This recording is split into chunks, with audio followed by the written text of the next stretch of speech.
उत्तर प्रदेश की 9 सीटों पर उपचुनाव चल रहा है। लगातार कांटे की टक्कर है। हमारे साथ अयोध्या के सांसद अवधेश प्रसाद जी हैं और इनसे जानते हैं कि कहां कहां पर क्या परिणाम आने वाले हैं और क्या ये संभावना व्यक्त कर रहे हैं। चूँकि कानपुर से सीट आप जीत गए हैं, इसके अलावा 9 उपचुनाव जहां हो रहे हैं वहां कहां कहां क्या आशा है आपको? यूँ तो उत्तर प्रदेश में 10 विधानसभाओं में उपचुनाव होने थे, लेकिन केवल 9 विधानसभाओं के उपचुनाव हुए, जिसका नतीजा आज आ रहा है। 10वीं सीट थी हमारी मिल्कीपुर की, जहाँ के देवतुल्य मतदाताओं ने, सम्मानित भाइयों ने, बुजुर्गों ने, माताओं ने, बहनों ने और समाज के सभी वर्गों ने, जहाँ से हमें 12 में 35,000 वोट से जिताया था, हमें 22 में जिताया था।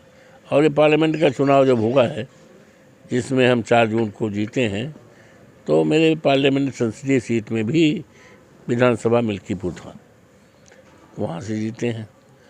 अब यहाँ पर भारतीय जनता पार्टी ने चारों तरफ से रिपोर्ट मंगाया और उस रिपोर्ट में इस बात की सूचना उनको मिली कि समाजवादी पार्टी की जड़ें बहुत मजबूत हैं। अवधेश प्रसाद को सभी वर्गों का सम्मान है, समर्थन है, आदर है, और उनका बेटा अजीत प्रसाद लड़ रहा है, तो भारतीय जनता पार्टी के लिए बहुत मुश्किल है। किसी भी कीमत पर भारतीय जनता पार्टी वहाँ से नहीं जीत पाएगी। इसलिए इस डर और दहशत के नाते यहाँ के चुनाव रोक दिया गया। फिलहाल चुनाव तो होगा, कभी न कभी होगा, और समाजवादी पार्टी, मेरा बेटा, जिसको माननीय अखिलेश जी ने सर्वसम्मत से उम्मीदवार घोषित किया, वो जीतेगा। शीशम से आप सीट जीत चुके। जहाँ तक 9 विधानसभाई क्षेत्र में से चुनाव हुए हैं, आज मतगणना हो रही। यो इस चुनाव में हमने देखा कि ये चुनाव लोकशाही बनाम तानाशाही।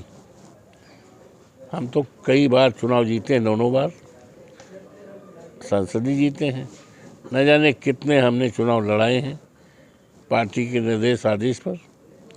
लेकिन जिस तरह से भारतीय जनता पार्टी ने इस चुनाव में सरकारी तंत्र का केवल उपयोग ही नहीं किया, बल्कि दुरुपयोग किया, पुलिस को इस्तेमाल किया। उनका भरोसा जनता पर नहीं था, क्योंकि जानते हैं कि जनता उनके कारनामों से उब चुकी है, बदलाव की बयार और आंधी चल रही है, चलेगी। तो इसलिए उन्होंने भरोसा पुलिस पर किया, उन्होंने भरोसा किया अधिकारियों पर। तो पुलिस तो हमारी रक्षक है, सुरक्षा के लिए होती है। अधिकारी भी लोकतंत्र में जो तमाम विकास के काम सब करते हैं, लेकिन इनको पूरी तरह दबाव डाल करके और जोर और दबाव डालकर पुलिस को इस्तेमाल किया गया। यहाँ तक कि पुलिस के हाथ में रिवाल्वर लहराते हुए देखी गई।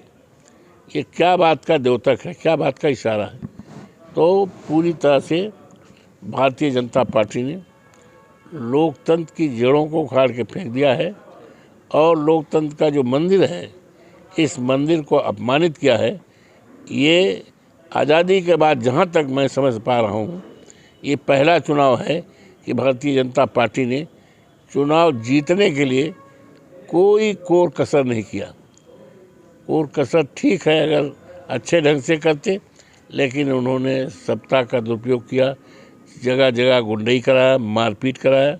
तमाम लोगों को हमने देखा, चोटें हमें दिखाया है बुरी तरह से। महिलाओं को डालने नहीं दिया, लोगों को डालने नहीं दिया, और गणना में भी बड़ी धांधली हो रही है। अभी फूलपुर का से फोन आया, वहाँ पर काउंटिंग के बीच में लाठीचार्ज हो गई, पुलिस फोर्स पहुँच गई। जब हमारा कैंडिडेट वहाँ जीत रहा था और शीशामऊ हम जीते हैं। तो यूँ तो भारतीय जनता पार्टी अगर ईमानदारी से, जो लोकतंत्र में सबको मत देने का अधिकार है, वो उस तरह से चुनाव होता, तो निश्चित तौर से भारतीय जनता पार्टी का सफाया होता। समाजवादी पार्टी माननीय अखिलेश यादव जी के नेतृत्व में हम 9 सीट जीते, लेकिन इन्हीं कारणों से हमारे चुनाव पर और लोकतंत्र पर हमला हुआ है। इसके बावजूद भी हम इस प्रदेश के सभी लोग तुल्य मतदाताओं को आदर करते हैं, सम्मान करते हैं, उनको अभिनंदन करते हैं, उनको प्रणाम करते हैं कि उन्होंने लोकतंत्र को बचाने के लिए ज़िंदगी को ताप कर उन्होंने संघर्ष किया। पुलिस के लोगों संघर्ष किया अपना वोट डालने के लिए, और वह पूज्य है, अभिनंदन पात्र हैं। और शाम तक आया जाएगा पूरा रिजल्ट, जो जनादेश होगा हम सभी स्वागत करते हैं। लेकिन भारतीय जनता पार्टी की जड़ें उखड़ चुकी हैं। आने वाला 27 का जब चुनाव होगा तो भारतीय जनता पार्टी का ये नंगा नाच जो हुआ है इस चुनाव में, नंगा नाच नहीं होने पाएगा।